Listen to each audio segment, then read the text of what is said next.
गुरुर्ब्रह्मा गुरुर्विष्णुः गुरुर्देवो महेश्वरः गुरुसाक्षात् परब्रह्म तस्मै श्री गुरवे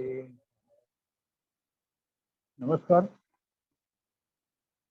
प्रज्ञाचक्षु श्री संत गुलाबराव महाराज यांच्या चरित्राचं आणि तत्वज्ञानाचं अवगाहन आपण मागील 7-8 व्याख्यानामधून प्रवचनामधून ऐकत आहोत. महाराजांची ग्रंथसंपदा अपार आहे आणि विशेष म्हणजे त्यांच्या समग्र ग्रंथ संपदेचं आता संकलन करून सुमारे 21 खंडामध्ये अशी प्रचंड ग्रंथ संपदा बद्ध करण्यात आलेली आहे. त्यामध्ये आजपर्यंत महाराजांनी जो तत्वज्ञानाचा भाग मांडलेला त्याच्यातून काही प्रमुख भागाचा त्याचा आपण परामर्श मागील काही व्याख्यानामध्ये केलेला आहे. आज एक अतिशय महत्वाचा विषय, खरं पाहता हा विषय एका व्याख्यानापुरता मर्यादित नाही, कदाचित यासाठी 2 व्याख्यानं म्हणा किंवा 2 प्रवचनं म्हणा घ्यावीच लागतील. आणि माझ्या मते हा विषय आपल्या सर्व अभ्यासकांसाठी अतिशय उपयुक्त आहे. आपण वारकरी वारसा विचाराच्या अभ्यासक आहोत आणि संत वाङ्मयाचा अभ्यास करत असताना प्रामुख्याने एक अतिशय महत्वाची गोष्ट दुर्लक्ष करून जमणारच नाही मुली नव्हे, तिचा अभ्यास करावाच लागतो. ती गोष्ट म्हणजे वेदांत. वेदांत आणि तत्वज्ञानाचा अभ्यास केल्याशिवाय खऱ्या अर्थाने संत वाङ्मयामध्ये किंवा कुठल्याही वैदिक वाङ्मयामध्ये आतमध्ये खोलामध्ये उतरता येणं शक्य होत नाही. त्या अनुषंगाने प्रज्ञाचक्षु गुलाबराव महाराजांनी एक अतिशय सुंदर ग्रंथ लिहिलेला आहे. त्याचं नाव आहे वेदांत पदार्थोपदेश टीका. म्हणजे वेदांताने जे पदार्थ विवरण केलेले आहे, आत्मा आणि अनात्मा या दोन्ही पदार्थांचा उद्देश, त्यांचं स्वरूप सांगणारी एक दीपिका म्हणूया अशा आशयाने ग्रंथ आहे. आणि याचं वैशिष्ट्य असं आहे की केवळ 18 ओव्यामध्ये समग्र वेदांत प्रज्ञाचक्षु गुलाबराव महाराजांनी आपल्या पुढे म्हणजे त्याचं स्वरूप प्रकट केलेलं आहे. आणि जर वेदांताचा समग्र अभ्यास करायचा असेल तर हा समग्र वेदांत कोण आहे तो महाराजांनी या छोट्या ग्रंथामध्ये केवळ 18 ओव्यांच्या या ग्रंथामध्ये त्यांनी संपूर्ण स्वरूप सांगितलेलं आहे. खरं पाहता महाराजांनी या 18 फक्त ओव्याच रचलेल्या आहेत, तर त्याचा विस्तार महाराजांचे शिष्यांनी पुढे तो विस्तार बाबाजी महाराज पंडित यांनी तो विस्तार केलेला आहे. तर या 18 ओव्यामध्ये पहिली ओवी ही श्री ज्ञानेशांना म्हणजे सद्गुरूंना आपल्या माऊलींना वंदनात्मक करून पुढील ओवी 2 ते 18 म्हणजे 17 ओव्यामध्ये गुलाबराव महाराजांनी संपूर्ण वेदांताचा परिचय करून दाखवलेला आहे. तर आज आणि पुढच्या प्रवचनामध्ये हा विषय आपण पूर्ण करायचा आहे. प्रथमतः त्या 18 ओव्यामध्ये महाराजांनी जो वेदांत सांगितलेला आहे त्याच्या केवळ संज्ञा काय आहेत ते आपण पाहण्याचा प्रयत्न करूया. त्याच्यानंतर मग पुढे त्याचा विस्ताराने विचार करूया. थोडासा हा विषय म्हणजे वेदांताचा विषय समजण्यात नाही म्हटलं तरी नवोदित अभ्यासकांना हा विषय थोडा क्लिष्ट असतो, कधी त्यांनी ऐकलेला नसतो. पण हा वेदांत समजून आल्यावरती आपला एक गोष्ट लक्षात निश्चित येईल की दासबोध असो, ज्ञानेश्वरी असो, भागवत असो, ते अन्य कोणतेही म्हणजे मराठी मराठी शंकराचार्यांचे ग्रंथ असो, त्या ग्रंथाचा जो काही त्याचा आत्मिक अर्थ तो अर्थ करण्यासाठी हा वेदांत अर्थ किती आवश्यक आहे हे आपल्याला ह्या वेदांताच्या आपण नुसते तोंडवळख करून घेणार आहोत. खरं पाहता याचा विचार करणं शक्य नाही. त्यासाठी खूप गरज आहे आपल्याला अनेक प्रवचने करायला लागतात. त्यासाठी पण साधारणपणे केवळ 1-2 प्रवचनामध्ये हा विषय करायचा आहे. प्रज्ञाचक्षु ग्रंथा चरित्राचा भाग आपण सुरुवातीला पाहिलाच आहे. तत्वज्ञान किती महान आहे, किती मोठं आहे, किती व्यापक आहे, किती विहंगम आहे याचं दर्शन आपल्याला कळेल.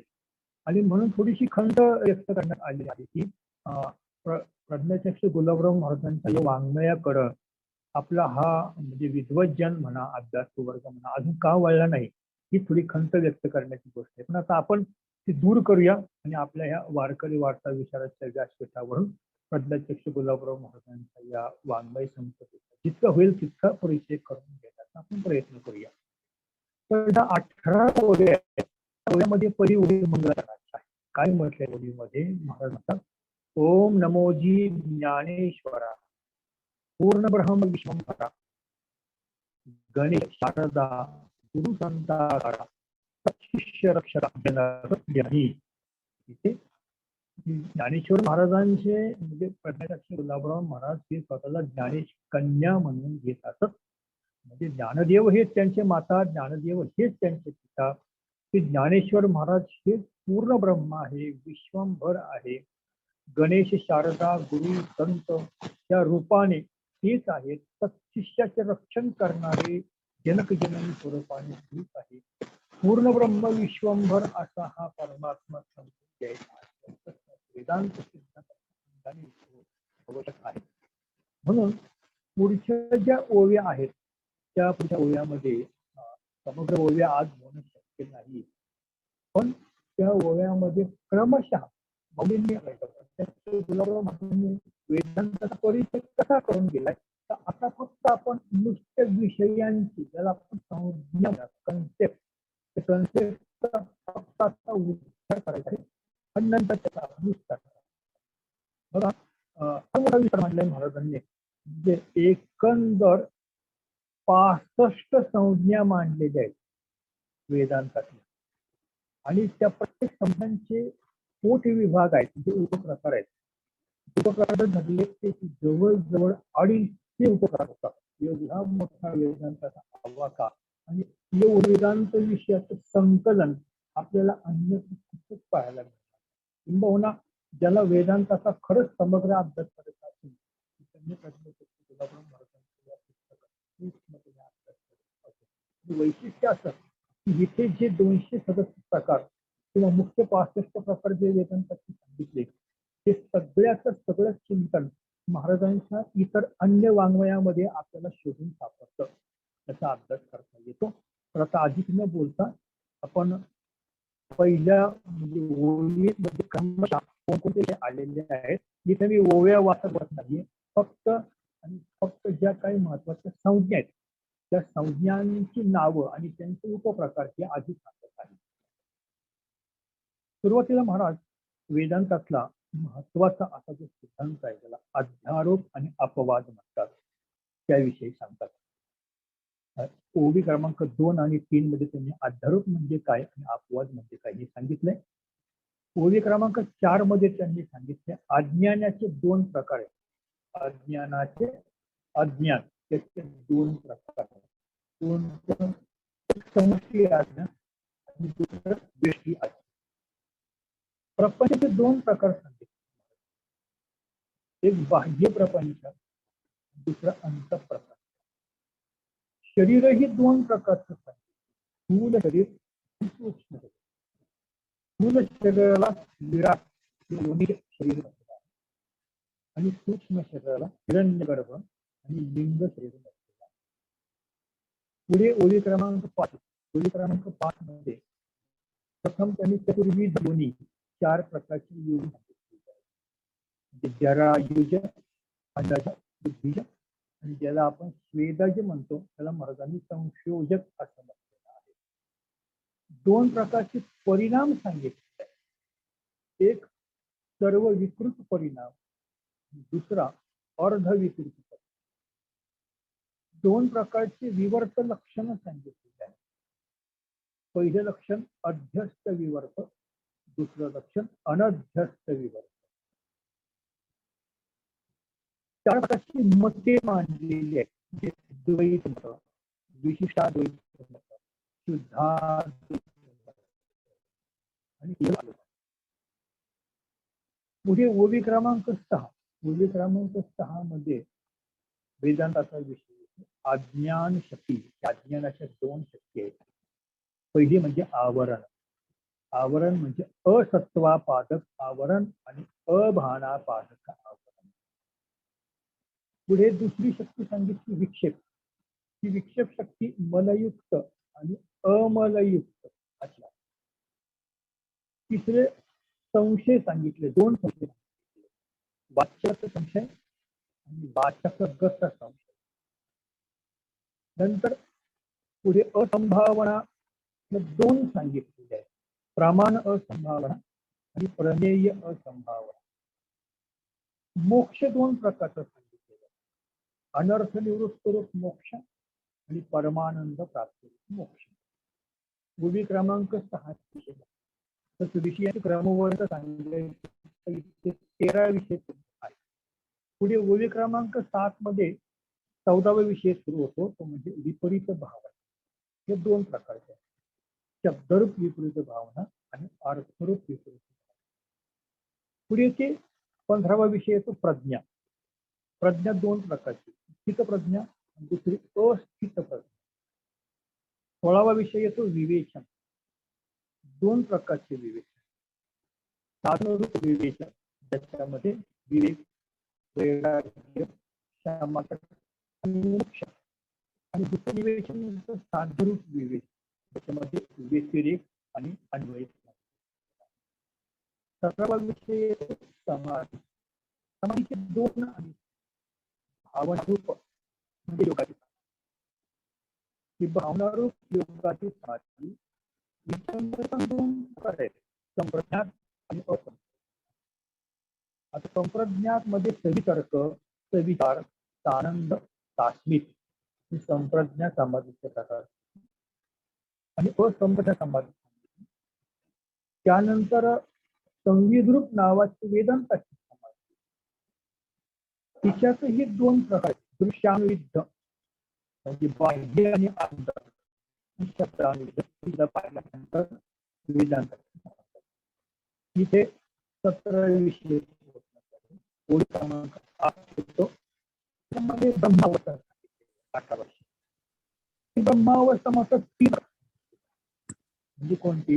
एक निराकार ब्रह्म, दुसरं साकार ब्रह्म. साकार ब्रह्मामध्ये पुन्हा संकोच प्रधान साकार ब्रह्म आणि स्थिती प्रधान साकार ब्रह्म. नंतर औपाधिक ब्रह्म सांगितलं, त्याच्यामध्ये तटस्थ स्वरूपात असतो तो ईश्वर आणि आरूढ असतो तो जीव. त्यामुळे पुढे 19वा विषय येतो, तो म्हणजे जीव अवस्था. जीव अवस्थेचे 3 प्रकार किंवा जीवाच्या 3 अवस्था कोणत्या? प्राज्ञ, तैजस आणि विश्व. त्या अनुषंगाने देह म्हणजे शरीर पण सांगितलं, योनिज देह, अयोनिज देह, स्वयं उत्पन्न देह. पुढे 3 अवस्था सांगितल्या, जागृती, स्वप्न, सुषुप्ती, 3 अवस्था सांगितलेल्या आहेत. 3 अवस्था सांगितलेल्या आहेत.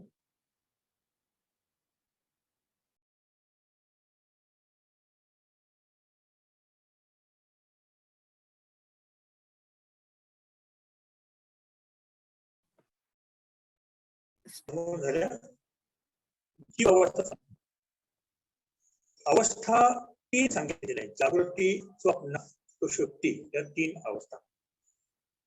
आणखी उत्पत्ती, स्थिती, लय, ह्याही 3 अवस्था आहेत. करण म्हणजे इंद्रिय 3 प्रकारचे आहेत. ज्ञानरूप करण म्हणजे 5 ज्ञानेंद्रिये, क्रियारूप करण 5 कर्मेंद्रिये, अंतररूप करण म्हणजे अंतःकरण, ते 5 आहेत. कर्म 3 प्रकारची सांगितली. कर्ताश्रित कर्म ज्याला शारीरिक, वाचिक, मानसिक असं म्हटलेलं आहे. आणि दुसरं भोक्ताश्रित कर्म ज्याच्यात संचित, प्रारब्ध, क्रियमान यांचा समावेश होतो. आणि तिसरा कर्ता, तो कर्ता लौकिक कर्ता, सिद्ध कर्ता आणि दैविक कर्ता. ओवी क्रमांक 9 त्याच्यामध्ये स्वांग आश्रित असे कर्माचे 9 प्रकार सांगितलेले आहेत. म्हणजे समजा पुण्य हे कर्म असेल तर त्याच्यामध्ये पण परत उत्तम पुण्य, मध्यम पुण्य, सामान्य पुण्य. पाप हा कर्म प्रकार, उत्तम पाप, मध्यम पाप, सामान्य पाप.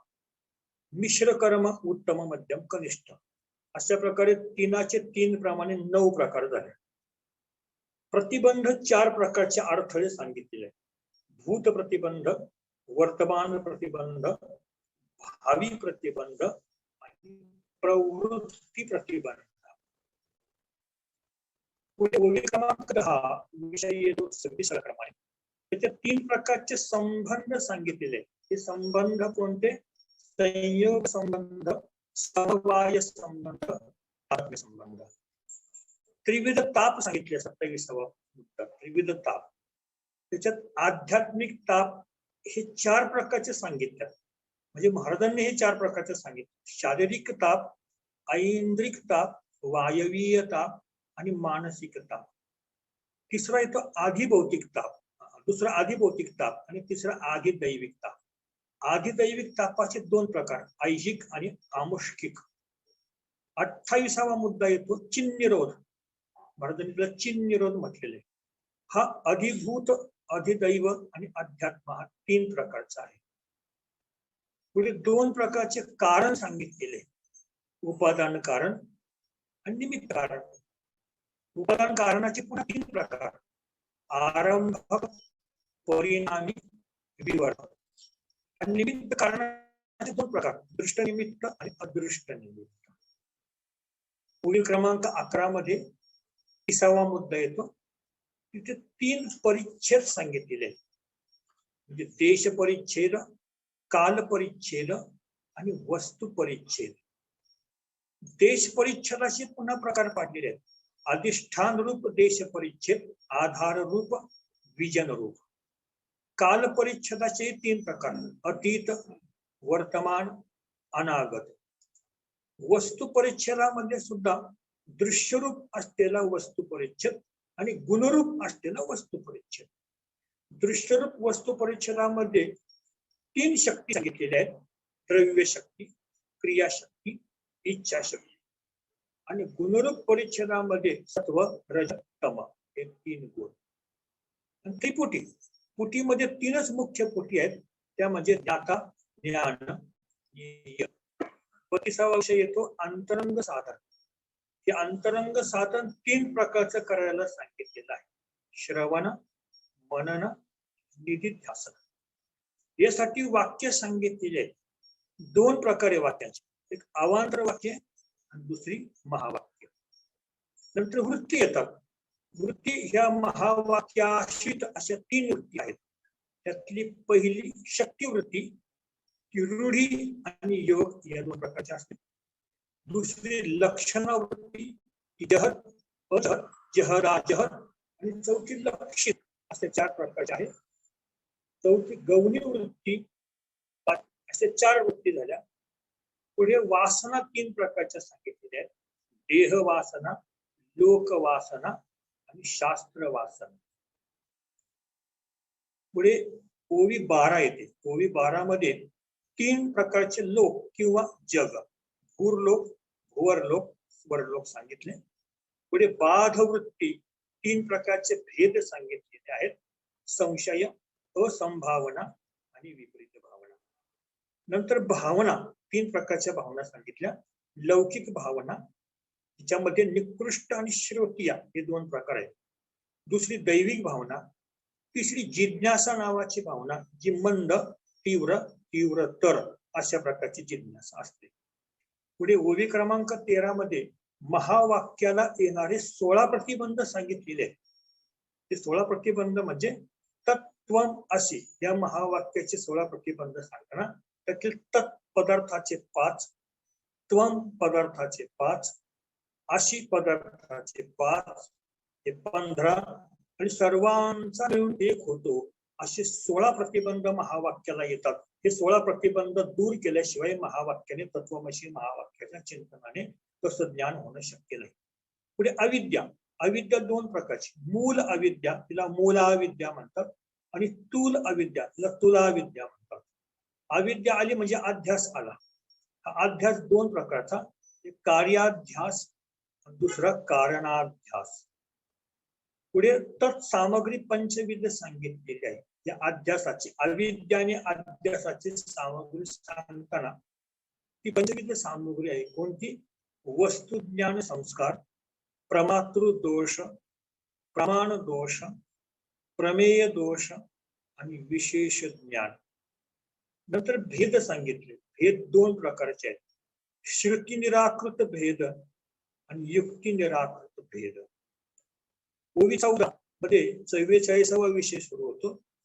तिथे सांग जीवनमुक्ती अंश 2 प्रकारचे सांगितले. एक स्वांगरूप आणि दुसरा सहाय्य रूप. नंतर योग सांगितला. योग दोन प्रकारचा आहे, निरोध रूप योग आणि स्थापन रूप योग. मग श्रवण रूप साधन विधी सांगितलेले, तीन प्रकारचे श्रवण विधी सांगितलेले, अपूर्व विधी, नियम विधी, परिसंख्या विधी.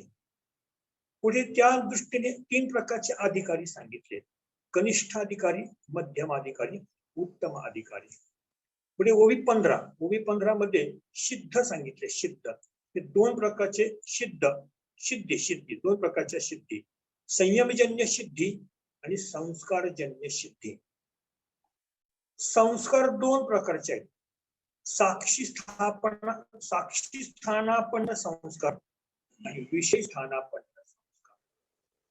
पुढे 50वा विषय येतो वृत्ती. वृत्ती तीन प्रकारच्या, प्रमावृत्ती, अप्रमावृत्ती आणि भ्रमवृत्ती. पुढे चैतन्य. चैतन्य दोन प्रकारचं सांगितलं, सामान्य चैतन्य आणि विशेष चैतन्य. ओवी 16 मध्ये पुन्हा महावाक्याचा विचार येतो. तिथे महावाक्य दोन प्रकारचे आहेत, एक जीव ब्रह्मैक्य बोध दाखवणारं वाक्य आणि दुसरं ईश्वर ब्रह्मैक्य बोध दाखवणारं वाक्य. या दृष्टीने उपासनेचे दोन प्रकार सांगितले, एक निर्गुण उपासना, दुसरी सगुण उपासना.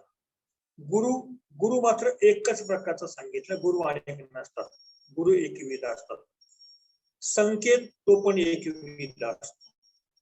शिष्य तीन प्रकारचे सांगितले, एक ज्याला अपरोक्षामध्ये उत्साह आहे, दुसरा ज्याला परोक्षामध्ये उत्साह आहे आणि तिसरा ज्याला तर्कट करण्यामध्ये उत्साह, तर्कोत्साही म्हटलेला आहे.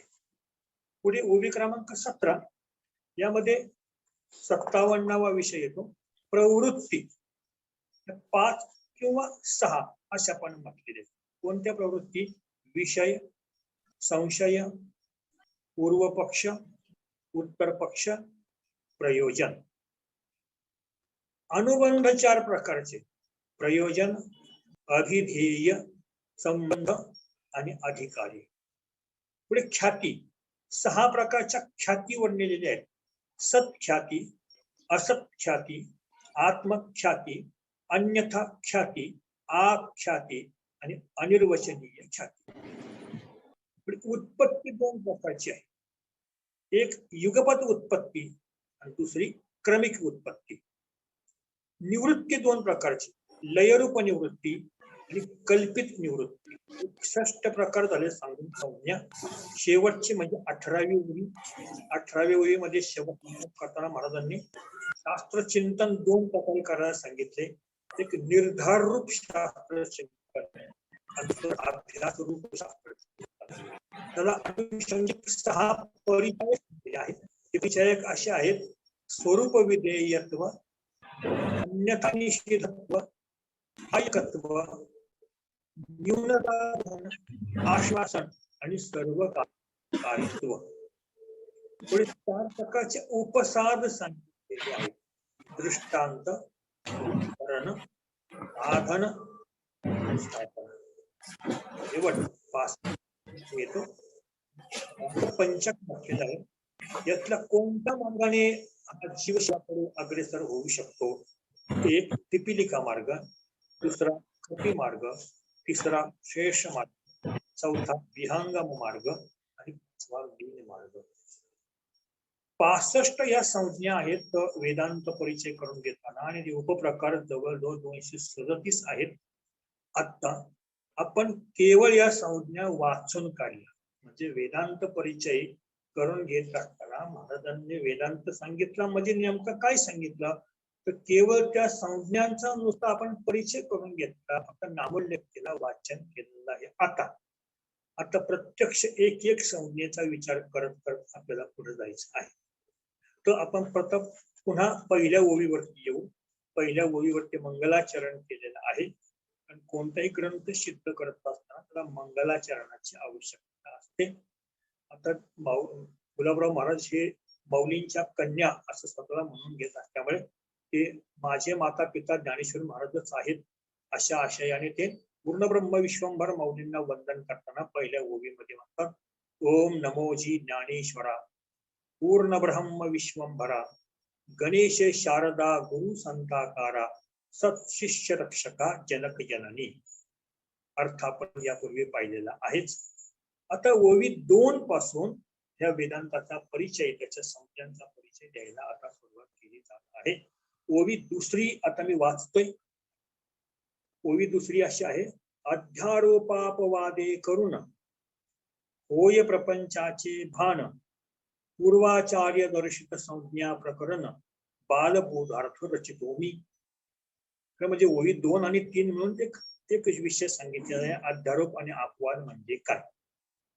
तर अध्यारोप आणि अपवादामुळे प्रपंचाचं भान होतं. तर म्हणजे मी हे बालबोधार्थ रचितो असं महाराजांनी म्हटलेलं आहे. अध्यारोप अपवादे करून होय प्रपंचाचे भान. आता अध्यारोप व अपवादे करून ब्रह्मी जगत भान होते असे सुरेश्वराचार्यांनी म्हटलेलं आहे. हा अध्यारोप म्हणजे काय आणि अपवाद म्हणजे काय तर म्हटले, ब्रह्माच्या ठिकाणी खरेपणाने जे जगाचे भान होते त्याला अध्यारोप म्हणायचं. खरं पाहता काय आहे, ब्रह्मच आहे. तर ब्रह्माच्या ठिकाणी जगाचं भान खरेपणाने होणं हा अध्यारोप आहे. हा अध्यारोप कोणाला होतो तर हा अध्यारोप अज्ञानी माणसाला, अज्ञानी जीवाला होता. अज्ञानी जीवाला जर विचारलं तुला काय दिसतं, तो म्हणतो मला जगत दिसतं. वास्तविक जगत आहे का, नाही. मग काय आहे, मूळ ब्रह्मच आहे. पण अज्ञानाला काय दिसतं, त्याला ब्रह्माच्या ठिकाणी जग दिसतं. नुसतं दिसत नाही, खरं वाटतं. म्हणून तो मूळ ब्रह्मावरती जग खरं आहे असा आरोप करतो. हा अज्ञानाने सत्यपणाने मांडलेला अध्यारोप आहे. जसा अज्ञानाचा अध्यारोप असतो तसा ज्ञानाचा पण असतो.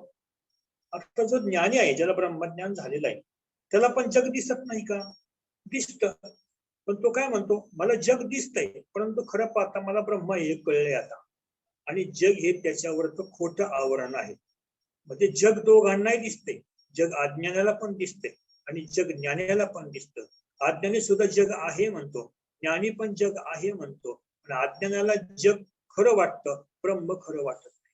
ज्ञानाला ब्रह्म खरं वाटतं, ब्रह्माच्या सत्यपणाची जाणीव झालेली असते, पण तरी तुला जगत भान झालेलं असतं. म्हणजे काय, ब्रह्माच्या ठिकाणी जग खरं भासणं हा अज्ञानाचा अध्यारोप, तर ब्रह्माच्या ठिकाणी जग खोटं भासणं हा ज्ञानाचा जो काय होणारा आहे हा अध्यारोप न म्हणता त्याला आता अपवाद म्हणायचा आहे. म्हणजे अपवाद ज्ञात्याला मिथ्येपणाने जगत भान होते. दोरीवरती आपण सर्प बघितला, उदाहरण पुढे येणार आहे. दोरीवर मंद अंधारामध्ये सर्प बघितला तर सुरुवातीला तो मंद अंधारामुळे आपल्याला काय म्हणतो आपण, साप साप आहे असा. तो दोरीवर आपण केलेला अध्यारोप आहे. पण ज्या वेळेस हा अध्यारोप दूर करणं, झालेला अध्यारोप दूर करणं याला अपवाद. अपवाद म्हणजे झालेला अध्यारोप दूर करणं. आता तो कोणत्या प्रक्रियेने दूर करायचा, तो प्रक्रिया, तो भाग वेगळा. म्हणजे प्रकाश आणला, उजेड आणला, उजेडामध्ये बघितलं, मग कळलं अरे ही दोरी आहे, आज साप नव्हे. आता इथं काय झालं, जो दोरीपणाचा आरोप साप सर्पपणाचा जो आरोप केला होता दोरीवरती, तो अध्यारोप दूर केला आणि दोरीचं ज्ञान झालं. त्या अध्यारोप दूर करण्याच्या प्रक्रियेला अपवाद असं म्हणतात. अपवाद हा ज्ञात्याला असतो. ज्ञात्याला जग दिसत असतं, पण तो का म्हणतो, जग असं की वस्तू प्रभा, तसा प्रकार. आणि ज्ञानाला मात्र जग दिसत, अज्ञानाला मात्र जगत दिसत असतं, त्याला ब्रह्म दिसतच नसतं. पण अशा प्रकारे अज्ञानी करतो तो अध्यारोप आणि ज्ञानाला झालेला असतो अपवाद. असा पहिल्या ओळीचा आशय इथे महाराजांनी, इथे दुसरी ओळी म्हणली. आता पहिली ओळी मंगलाचरणाची झाली, दुसऱ्या ओळीचा हा आशय झाला. आणि आता आपण तिसऱ्या ओळीकडे वळूया. तिसऱ्या ओळीमध्ये म्हटले, सत्याचे ठाई मिथ्यापणा या नाव बोली जे आत्मपणा, मिथ्या वारुणी सत्य दर्शना अपवाद जाण या नावे. आता अध्यारोप आणि अपवादाची स्पष्ट व्याख्या तिथे महाराजांनी केलेली आहे. खरं पाहता महाराजांनी वेगळं काही सांगितलं असल्याचा भाग नाही. मूळ जो शांकर वेदांत आहे तो शांकर वेदांत महाराजांनी इथे व्यक्त केलेला, तो त्यांच्या पद्धतीने व्यक्त केलेला आहे आणि सुंदर भाषेमध्ये आपल्याला व्याख्या सहज समजतील अशा पद्धतीने. तर आता पुन्हा आरोपाची व्याख्या केलेली आहे आणि अपवादाची व्याख्या केलेली आहे तिसऱ्या ओळीमध्ये. काय म्हटले, आरोप कशाला म्हणायचं, या नाव बोलीचे अध्यारोप. कशाला? सत्याचे ठाई मिथ्यापण या नाव बोलीचे अध्यारोपण. खरं म्हणजे ओवी वाचतानाच अध्यारोपणाची व्याख्या आपल्याला कळते. मग अपवाद म्हणजे काय? ते जे मिथ्या आरोप केलेला आहे तो वारुणी, तो बाजूला सारून सत्य दर्शन घेणं याला म्हणायचं अपवाद. अध्यारोप दूर करायचा, मिथ्या असलेला अध्यारोप दूर करायचा आणि सत्य काय आहे त्याचं दर्शन घ्यायचं याला म्हणायचं अपवाद. तर आता बघूया आरोप म्हणजे काय. अधिष्ठानावर अन्यथा वस्तूचे भान होणे, अन्यथा म्हणजे खोट्या वस्तूचे, हा आरोप अध्यारोप होय. आणि ज्याच्या ठिकाणी अन्यथा वस्तूचे भान होते त्याला अधिष्ठान म्हणतात. बघा, अध्यारोप हा अधिष्ठानावर होत असतो. अधिष्ठानच नसेल तर अध्यारोप होईल कसा? म्हणजे मंद अंधारामध्ये दोरी पडली होती, ती दोरीच नसती तर सापाचा अध्यारोप कशाला झाला असता? म्हणजे अध्यारोप सर्पाचा झाला कोणावर? दोरीवर. मग अधिष्ठान कोण? दोरी.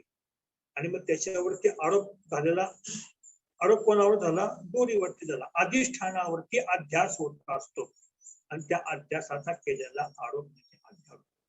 म्हणजे मूलतः दोरी असावी लागते मग सर्पाचा भास होणार आहे. तसं मूलतः ब्रह्म असावं लागतं मगच जगाचा भास होणार आहे. ब्रह्मच नसतं तर जग कशाला भासलं असतं? मग खोट्या वस्तूचा अध्यारोप होतो कधी? जर तिच्या मुळाशी पायाशी खरी वस्तू असेल तरच. त्यामुळे खऱ्या वस्तूवरतीच खोट्याचा आभास होत असतो. त्यामुळे ब्रह्मावरती जगाचा आभास होत असतो. हा अध्यारोप आहे. मंद अंधारामध्ये दोरीवर सर्पाचा जो आभास झाला तर इथे दोरी कोण आहे? अधिष्ठान.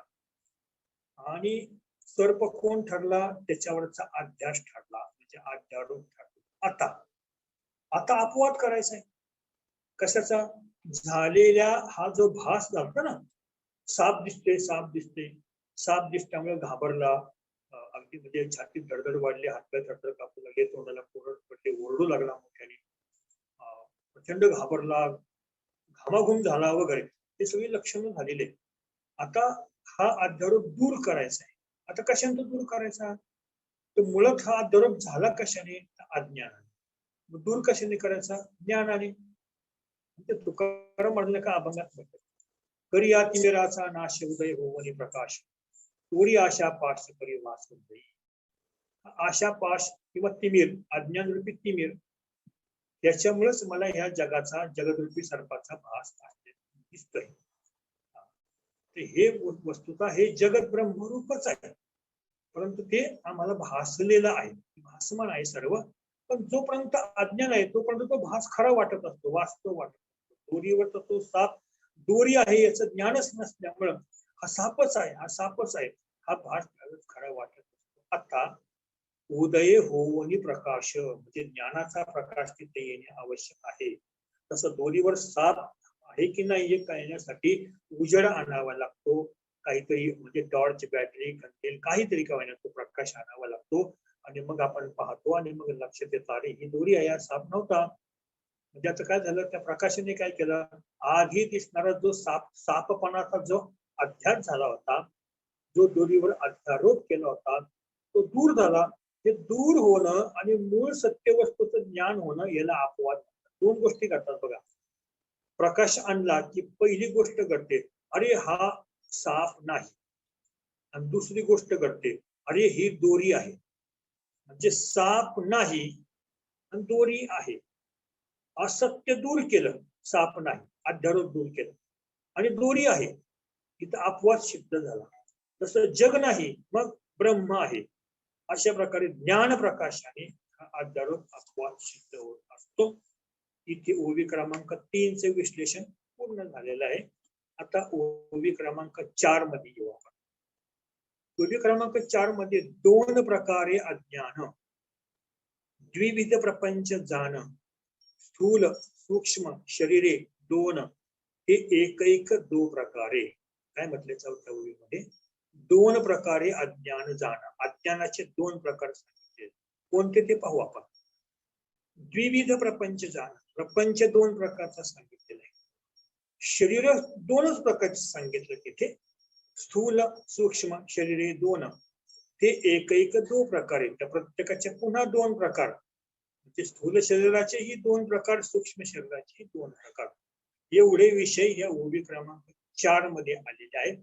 त्याच्यातला पहिला विषय येतो दोन प्रकारे अज्ञान. वास्तविक प्रपंचाचं कारण कोण? तर अज्ञान. प्रपंच आपल्याला सत्य का भासतो? तर अज्ञानामुळे. खरं पाहता सत्य कोण आहे? ब्रह्म आहे.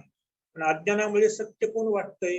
जगत सत्य वाटतंय. म्हणजे तुकोबरांचे एक अभंग आहे बघा, ते भगवंताला उद्देशून म्हणतात. भगवंता सत्य तू सत्य तू सत्य तू विठ्ठला, कागा दाविला जगदाकार व जगदाभास. खरं तू सत्य असताना हा जगदाभास किंवा जगदाकार का दाखविला? याचा अर्थ प्रपंचाचं कारण कोण आहे? अज्ञान. हे अज्ञान दोन प्रकारचे आहे. पहिल्या अज्ञानाला समष्टी अज्ञान म्हणतात आणि दुसऱ्या अज्ञानाला व्यष्टी अज्ञान म्हणतात. आधी व्यष्टी आणि समष्टी याच्यात नेमकं स्वरूप काय बघूया. समजा एक माणूस, एक मनुष्य म्हणजे व्यष्टी आणि अनेक माणसांचा समुदाय म्हणजे समष्टी. जसं एक घर म्हणजे व्यष्टी आणि अनेक घरांचा केलेला समुदाय म्हणजे गाव. अशा प्रकारे जिथं अनेकत्व आहे त्याला समष्टी म्हणायचं, जिथं केवळ एकत्व आहे त्याला व्यष्टी म्हणायचं. आता हे अज्ञान दोन पद्धतीने सांगितले.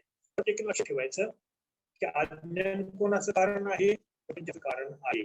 बघा, मंद अंधार आणि त्याच्यामध्ये दोन्ही पाळी, या दोरीच्या वाकडेपणाचा संस्कार, यामुळे मंद अंधाराने काय कमाल केली की दोरीवर नसलेला साप दाखवला की नाही, तसं हे अज्ञान नसलेला प्रपंच दाखवतो जीवाला आणि त्याच्यामध्ये तो जीव अडतो. म्हणून आधी हे अज्ञान समजून घेणं आवश्यक आहे. पहिलं समष्टीचं अज्ञान म्हणजे काय? तो मुंगीपासून ब्रह्मदेवापर्यंत जे मूळ अविद्येने सर्वांस एक विस्मरण असतं ते समष्टी अज्ञान. म्हणजे पहा, ब्रह्माचं विस्मरण हे समष्टी अज्ञान. ब्रह्माचं विस्मरण की जगत हे पूर्णपणे ब्रह्मरूप आहे. जगाच्या ओतप्रोत अंतर्बाह्य सर्वत्र व्यापून कोण आहे? ब्रह्म आहे. मुंगी असो नाही तर ब्रह्मदेव असो, त्या सर्व उपाधीमध्ये कोण आहे? एकमेव ब्रह्मच आहे. पण हे न कळणं म्हणजे समष्टीचा अज्ञान. समष्टीच्या अज्ञानामध्ये आपल्याला ब्रह्मरूपता दिसत नाही, तर विविध नामरूप आकारता दिसते. समस्त समष्टी म्हणजे सर्वत्र ब्रह्माची व्यापलेलं आहे असं अजिबात न वाटणं, न पटणं, न कळणं, न जाणीवेला येणं, त्याला समष्टी अज्ञान, ही मूल अविद्या आहे. पुढे व्यष्टी अज्ञान. व्यष्टी म्हणजे मनुष्य, पशु पक्षी यांना स्वभावाने स्वतःला आत्मविस्मरण बुद्धी झालेली असते. व्यष्टी अज्ञान. समष्टी अज्ञानामध्ये जगत ब्रह्मरूप आहे हे माहिती नसतं आणि व्यष्टी अज्ञानामध्ये मी आत्मरूप आहे हे माहिती नसतं. खरं म्हणजे व्यष्टी अज्ञान कधी दूर होईल? मी आत्मा हे कळल्यावर. आणि समष्टी अज्ञान कधी दूर होईल? हे सर्व आत्मा आहे हे कळल्यावर. म्हणजे इदम आणि अदहा हे दोन्ही आत्माच आहे हे कळावं लागतं. हे सर्व आत्मरूपच आहे. व्यापिले हे नारायणे ऐशे गरजती पुराणे, जगी जगदीश शास्त्रे सांगती सावकाश. म्हणजे सर्व पुराणांचा, शास्त्रांचा, सर्वांचा एकच विचार आहे. विठ्ठल जळी स्थळी भरला रे ठाव नाही. विठ्ठल सर्वत्र त्रिभुवनामध्ये कसं व्यापलेला आहे हे ज्ञान होणं समष्टीचं ज्ञान आहे. पण होत नाही, म्हणून ब्रह्म सर्वत्र आहे याचा आम्हाला अनुभवच नाही. हे समष्टी अज्ञान आहे, हे दूर व्हायला पाहिजे. आणि मी ब्रह्म याचं ज्ञान नाही, म्हणजे मी ब्रह्म हे व्यष्टिगत पिंडगत आणि हे दिसणारे जगत हे सुद्धा ब्रह्ममय आहेत. हे अज्ञान दूर होत नाही तोपर्यंत आपण व्यष्टी आणि समष्टी अज्ञानामध्ये गुरफटलेलो असतो. आणि हे कोणामुळे घडलं? तर अविद्येमुळे. अविद्येमुळे घडलं. म्हणजे अविद्या म्हणजे काय? जी नाही ती विद्या. खरं कोणतं पाहिजे? मी ब्रह्म आहे ही खरी सद्विद्या आहे. पण मी जीव आहे, मी देह आहे, देह संबंधी पसारा माझा आहे वगैरे, हा जो काय अज्ञानी भाव निर्माण झालेला असतो ही अविद्या आहे. ही अविद्याच प्रपंचाचं कारण आहे. हेच अज्ञान आहे. अशा प्रकारे ह्या दोन अज्ञानाचा संबंध जीवाचा येतो, व्यष्टी अज्ञानाचा आणि समष्टी अज्ञानाचं. व्यष्टी अज्ञानात तो स्वतःला देह समजत असतो, आत्मा समजत नाही.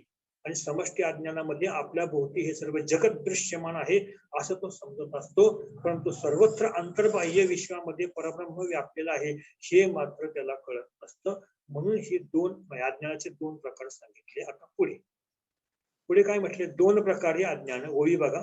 दोन प्रकारे अज्ञान, द्विविध प्रपंच जाण, स्थूल सूक्ष्म शरीरे दोन, हे एक दो प्रकारे.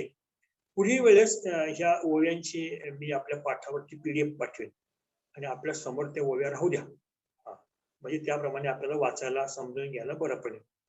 पुढे प्रपंच दोन प्रकारचा सांगितला. द्विविध प्रपंच जाण. दोन प्रकारचा प्रपंच कोणता? तर आता हा प्रपंच कसा निर्माण झाला ते आपण आधी मुद्दे बघितले की अज्ञानामुळे हा प्रपंच निर्माण झालेला आहे. व्यष्टी अज्ञानामुळे प्रपंच निर्माण झालेला आहे तो आपला आला पिंडातला पंच, शरीरातला. आणि समष्टी अज्ञानामुळे जो प्रपंच निर्माण झालाय तो शरीराबाहेरचा दिसणारा दृश्य विश्व पसारा, हा समष्टी प्रपंच. म्हणून बाहेरच्या प्रपंचाला बाह्य प्रपंच म्हटले आणि आतल्या प्रपंचाला अंतःप्रपंच म्हटलेले आहे. दोन प्रकारचे प्रपंच आहेत. ते कोणामुळं? अज्ञानामुळे. आणि प्रपंच हे अज्ञानाचं कार्य आहे. बाह्य प्रपंच कोणता? तर समष्टीचे अज्ञान कार्य ब्रह्मांड रूप तो बाह्य प्रपंच. बघा, समष्टीच्या अज्ञानामध्येच हा बाह्य प्रपंच दडलेला आहे. सर्व ब्रह्मांड जे दिसते ते आपल्या बाहेरून दिसतं, बाहेरून भासतं, परंतु त्याला व्यापलेलं ब्रह्म आहे याचं मात्र जाणीव आपल्याला नसते. हा झाला बाह्य प्रपंच. पुढचा येतो अंतःप्रपंच. अंतःप्रपंचामध्ये व्यष्टी अज्ञान कार्य पिंडगत मानस असा तो अंतःप्रपंच होय. म्हणजे जीवाला दोन प्रकारचे प्रपंच आहेत. दोन प्रकारच्या प्रपंचामध्ये वावरत असतो. एक तो आतल्या प्रपंचात वावरत असतो, दुसरा तो बाह्य प्रपंचामध्ये. जास्त करून जर बघितलं जागृती आणि स्वप्न ह्या दोन अवस्थाचा संबंध हा बाह्य प्रपंचाशी जास्त येतो. आणि सुषुप्ती म्हणा, अगदी पुढे जाऊन आपण समाधीपर्यंत पोहोचतो तरी सुद्धा चालू शकेल. सुषुप्ती म्हणा, मूर्छा म्हणा किंवा मनोलयाच्या अवस्थेमध्ये आपण अंतःप्रपंचामध्ये असतो. त्यामुळे व्यक्ती पिंडगत मानस अंतःप्रपंच आणि दुसरा समष्टी ब्रह्मांडगत व्यापक हा बाह्य प्रपंच, जो हा प्रपंच मूळ अज्ञानाचं कार्य आहे. आता याचा संबंध स्वाभाविकच देहाशी येतो. त्यामुळे शरीर किंवा देह हे पण दोन प्रकारचे सांगितले असतात. प्रत्येकाचे पण दोन प्रकार सांगितलेले आहेत. पुन्हा ओळी वास्तव म्हणजे आपल्या लक्षात येईल. दोन प्रकारे अज्ञान, द्विविध प्रपंच जाण, स्थूल सूक्ष्म शरीरे दोन, ते एक दोन प्रकारे. स्थूल सूक्ष्म शरीरे दोन, प्रत्येकाचा दोन प्रकार. पुन्हा व्यष्टी जीवाचे स्थूल शरीर म्हणजे योनीचे शरीर होय, तर समष्टी जीवाचे म्हणजे ब्रह्मांडाचे विराट हे स्थूल शरीर आहे. म्हणजे जीव, ईश्वर आणि परम ईश्वर असे तीन प्रकार पडतात. त्याच्यातला परमेश्वर हा मुळातच अलिप्त आहे. तो मूळचा निर्माता तो आहे. त्याच्या संकल्पातून समष्टी ईश्वर निर्माण झाला आणि त्याच्या संकल्पातून व्यष्टी जीव निर्माण झाला. व्यष्टी जीवाचे स्थूल शरीर म्हणजे काय? तो ज्या योनीमध्ये आता आहे, कोणत्या योनीमध्ये, अंडजीय असेल, जारज असेल, उद्भिज असेल की श्वेदज असेल, ते त्याचं शरीर. आणि समष्टी ब्रह्मांडाचं शरीर कोणतं? विराट, त्याला विराट म्हटलंय. आणि जीवाचं शरीर मात्र स्थूल देह म्हटलंय, ब्रह्मांडाचं शरीर मात्र विराट देह म्हटलेलं आहे. एकंदर काय, ही दोघांची असलेली ही स्थूल शरीरे आहेत. पुढे लिंग शरीर बघूया, ज्याला सूक्ष्म शरीर म्हटलेलं आहे. व्यष्टी अशा अनेक व्यक्तीचे लिंग शरीर म्हणजे सूक्ष्म शरीर होय. जसं व्यष्टीचा स्थूल देह आपण बघितला. व्यष्टीचा स्थूल शरीर कोणता? जो या पिंडातून पंचमहाभूतांच्या पंचीकरणातून बनलेला आहे, तो व्यष्टीचा स्थूल देह. आणि समष्टीचा स्थूल देह कोणता? विराट ब्रह्मांड जे बाहेर आपल्याला दिसतं ते समष्टीचा स्थूल देह. आता व्यष्टीचा सूक्ष्म देह आणि समष्टीचा सूक्ष्म देह हा प्रकार सांगतात. व्यष्टी अशा प्रत्येक व्यक्तीचे लिंग शरीर म्हणजे सूक्ष्म शरीर होय. आपणा सर्वांचं प्रत्येकाचं स्वतंत्र असलेलं जे शरीर आहे ते शरीर, मग ते शरीर इथे केवळ मानवाच्या देहापुरता विचार केलेला नाही. अगदी अगदी सूक्ष्म देहाच्या असलेल्या मुंगीसारख्या लहान किड्यापासून ते फार मोठ्या ब्रह्मदेवापर्यंतच्या किंवा अगदी डायनासोर सारख्या प्रचंड महाकाय देहापर्यंत हे सगळे व्यष्टी अशा प्रत्येक व्यक्तीचे लिंग शरीर म्हणजे सूक्ष्म शरीर होईल. त्याच्या अंतर्गत असलेला जो असतो तो सूक्ष्म शरीर असतं. सूक्ष्म शरीर कुठं असतं? हे स्थूल शरीराच्या आतमध्ये असतं. ते स्थूल शरीराला संचालित करत असतं, प्रेरित करत असतं. व प्रत्येक जीवाचा स्वतःचा असलेला सूक्ष्म देह असतो. तसं ब्रह्मांड ज्याला मग अशी विराट म्हटलं होतं, स्थूल देह ज्याला म्हटलं होतं, विराट म्हटलं होतं, त्याच्या सूक्ष्म शरीराचं नाव आहे हिरण्यगर्भ. व्यष्टिगत जीवाचा स्थूल देह म्हणजे समष्टिगत ब्रह्मतत्वाचा विराट देह, व्यष्टिगत जीवाचा सूक्ष्म देह तर ब्रह्मांडाचा समष्टी देह म्हणजे हिरण्यगर्भ होय. अशा प्रकारे आपण समष्टी अज्ञान, व्यष्टी अज्ञान, त्या अज्ञानाचं कार्य दोन प्रकारचे प्रपंच, अंतप्रपंच, बाह्य प्रपंच आहे. आणि हा प्रपंच व्यक्त होण्याची दोन प्रकारची शरीर बघितली, स्थूल देह आणि सूक्ष्म देह. त्यामध्ये व्यष्टीचा स्थूल आणि सूक्ष्म देह आणि पुढे समष्टीचा स्थूल आणि सूक्ष्म देह असं वर्णन केलं. आता इथे ओवी क्रमांक 4चा विषय संपतो. ओवी क्रमांक 5 सुरू होते. ओवी क्रमांक 5 मध्ये आता कोणकोणते प्रकार सांगितलेले आहे वेदांताचे, काय सांगतात महाराज बघा. महाराज म्हणतात योनी चतुर्विधपण. योनी, योनींचे 4 प्रकार. योनी चतुर्विधपणा, परिणाम द्विविध जाण, परिणाम 2 प्रकारचे, द्विविध विवर्त लक्षण, विवर्त 2 प्रकारचे आणि मते जाण चतुर्विध, 4 प्रकारचे मत सांगितलेले आहेत. म्हणजे 4 योनी, 2 परिणाम, 2 लक्षण विवर्ताचे आणि 4 प्रकारची मत, एवढा विस्तार 5व्या ओवीमध्ये केलेला आहे. आज आपला हा सगळा विषय सांगून होणार नाहीये. पुढल्या प्रवचनामध्ये आपण हा विषय कव्हर करण्याचा, पूर्ण करण्याचा निश्चित प्रयत्न करूया. आता योनी चतुर्विध पण 4 प्रकारच्या योनी आहेत. कोणत्या? शरीराच्या 4 योनी आहेत. इथे महाराजांनी जे प्रकार सांगितले ते बघूया आपण.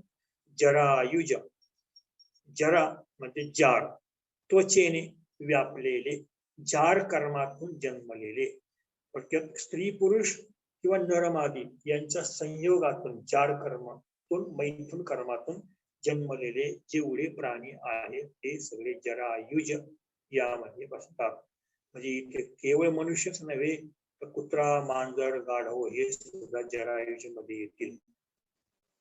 पुढे घ्या दुसरा प्रकार होतो योनीचा अंडज.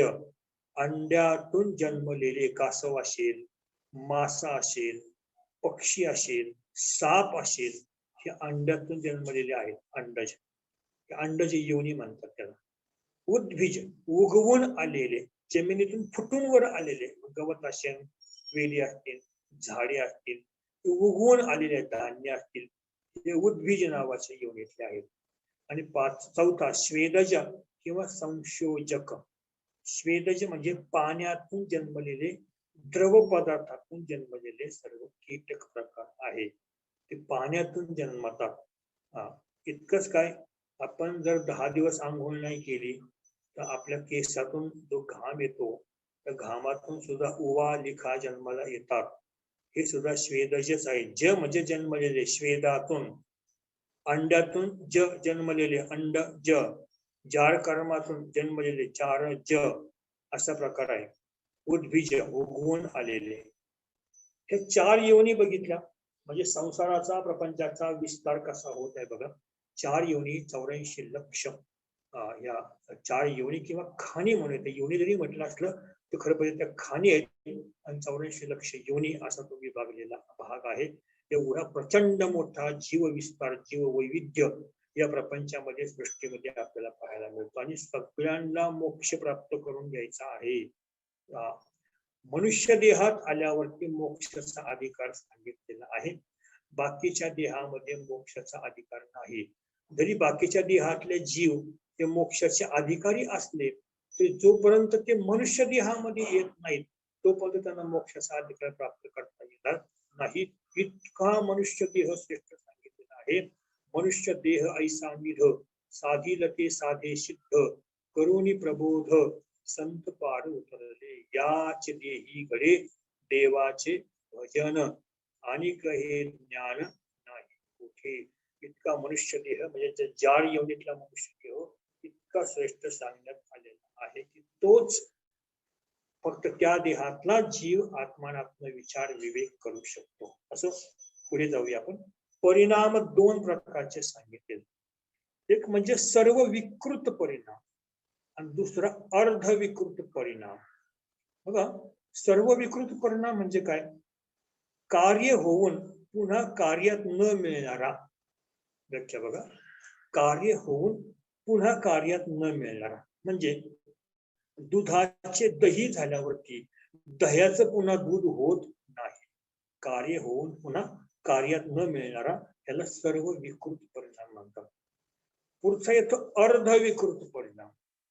अर्धविकृत परिणाम म्हणजे स्वरूपात विकार पाहून पुन्हा स्वरूप होणारा.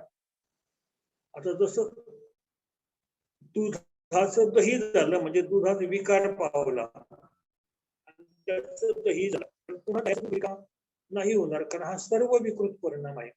पण काही परिणाम असे असतात परिणाम होऊ नये परत मूळ रूपाला येणार त्याला अर्धविकृत परिणाम म्हणतात.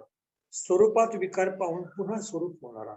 समजा सर्पाचे कुंडलाकार वेटाळे आहे, कुंडलाकार, आणि तो सर्प पुन्हा लांब झाला. सर्प हा लांबच असतो परंतु तो ज्यावेळेस एकत्र वेटोळा घालतो त्यावेळेस आपण वेटोळा आकार म्हणतो. वास्तविक आपण जर म्हटलं सर्प गोलाकार आहे तर त्यावेळेस तो अर्धविकृत परिणाम आहे. पुन्हा सर्प लांब होऊ शकतो आणि लांब दिसू शकतो. हा पुन्हा त्याच्या मूळ रूपामध्ये हा अर्धविकृत परिणाम आहे. खरं म्हणजे परिणामापेक्षाही पुढे विवर्त सांगायचे आहे. ते विवर्त महत्वाचे आहे आणि आपला संबंध आपलं समजून घ्यायचे ते विवर्तन. आता हे परिणाम जे आहे हे परिणाम उपादानाचे स्वयं अवस्थांतर म्हणजे परिणाम होय. परिणामाची व्याख्या काय केलेली आहे?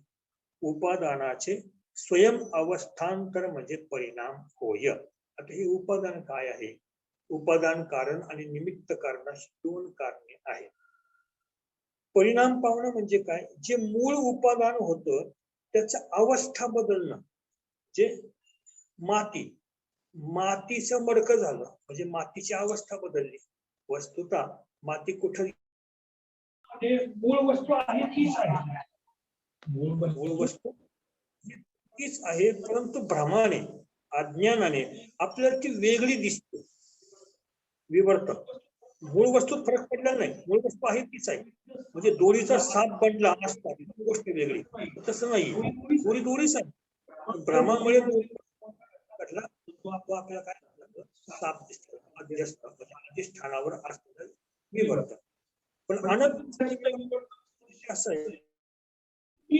आहे दिसते परंतु विशेष खरी म्हणजे उदाहरण सोन्याची अंगठी कशाची आहे? सोन्याची आहे. आपण माहिती आहे, कानाला सुद्धा माहिती आहे अंगठी सोन्याची आहे. वस्तुतः अंगठी सोन्याची अंगठी म्हणजे काय? सोन्याने अंगठीचा घेतलेला गोल आकार. आता बघा इथे भ्रम अजिबात नाही. दोरीवर साप दिसतो पण मध्ये भ्रम असावा लागतो. इथं सोन्यावर अंगठी दिसते, भ्रम अजिबात नाही.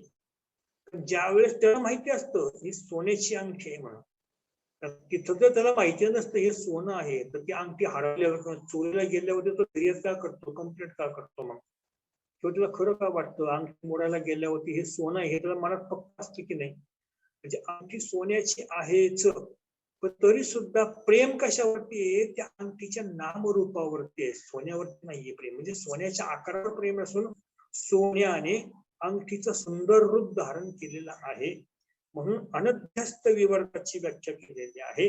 इथं अध्यस्त वेगळं आणि अध्यास वेगळा असं नाहीये. अध्यस्त विवर्तामध्ये अधिष्ठान दोरी आहे पण अध्यास मात्र सापाच आहे. पण इथं अनध्यस्त विवर्तामध्ये अधिष्ठान वेगळं आणि अध्यास वेगळा असं नाहीये. तर सुवर्ण म्हणजे अंगठी आणि अंगठी म्हणजे सोनं. वस्तू आहे तीच असून ज्ञानाने प्रीतीनुसार वस्तूचे विशेष पण खरे रूप दिसणे म्हणजे सुवर्णावर अलंकार दिसणे.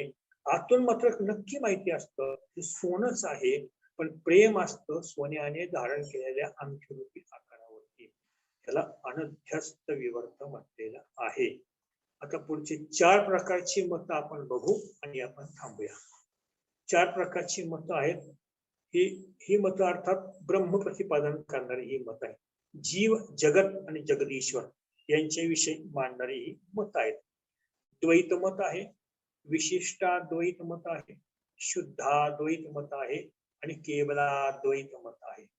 द्वैत मत हे पूर्ण प्राज्ञाचार्य प्रणीत असून त्याच्यामध्ये जीव आणि ईश्वर यांच्यामध्ये भेद आहेच, नित्य भेद आहे असं मत द्वैत मत ठासून सांगतं की जीव आणि ईश्वर यांच्यामध्ये नित्य भेद आहे.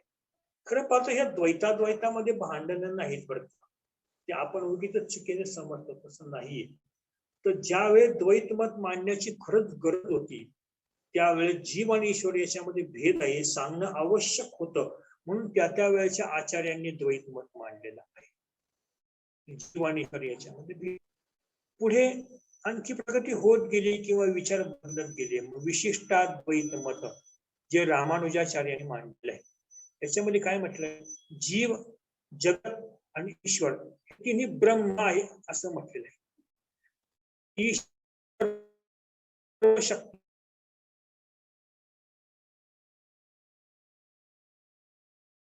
त्याच्यातलं जीव जगत ईश्वर मधला जीव आणि जगत हे अल्पशक्तिमान मानलेले आहे आणि ईश्वर मात्र सर्व शक्तिमान मानलेला आहे. हे विशिष्ट अद्वैत मत आहे. तिसरं येतं शुद्ध अद्वैत मत. त्याच्यामध्ये जगत कारण माया नसून ब्रह्मच आहे. जगत कारण माया नसून ब्रह्मच आहे असं म्हटलेलं आहे. याच्यामध्ये जड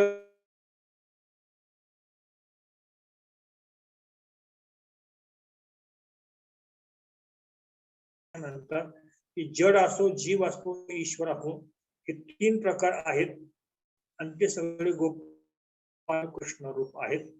सगळं काय आहे ते कृष्णच आहे, तर मायेचा काही संबंध नाही असं मत शुद्धाद्वैत वाले मानतात.